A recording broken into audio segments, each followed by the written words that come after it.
I'm going down the street and I see a Raptor go by, which happens pretty often. I always get a kick out of thinking, hey, that guy's riding Fox shocks.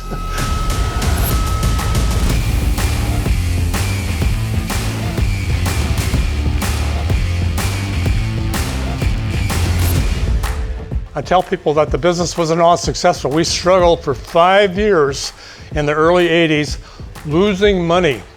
Very tough time. And then we got a little bit lucky, and this wasn't like a board of directors came up with this idea. This was like a little bit of a luck. We get a phone call one day, and then he called up and he said, hey, I've got your shocks on my motocross bike, and I really like them.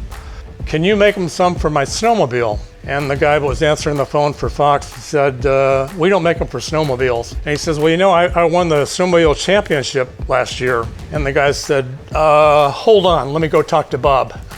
So you didn't need to be a rocket scientist to figure out that it was a good idea to get involved with this guy, right? So we got involved with Jack Struthers. 3 years later, our business had tripled because we got into the snowmobile market. And the interesting thing was, we didn't realize that the snowmobile market even existed until he called us. You know, we've been looking for this market. We looked at off-road trucks, we looked here, we looked there, we hadn't found anything. This found us, and we got involved with that, and pretty soon we were doing OEM business with Polaris and Arctic Cat. From then on, we've been successful, but we had some hard times too. We had to struggle our way through.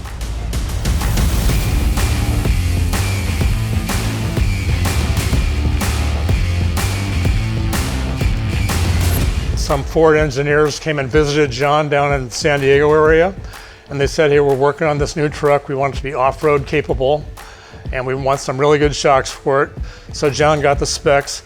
Within 2 weeks, he made shocks for their truck. They go out testing. They like them right away. They work on them for a couple more weeks. Within 2 weeks, they had better shocks than what they had with another manufacturer after testing for months. I'm going down the street and I see a Raptor go by, which happens pretty often. I always get a kick out of thinking, hey, that guy's riding Fox shocks. And then sometimes you look out, hanging off the back of that truck are some mountain bikes with Fox products on them also. So I gotta say, it feels good.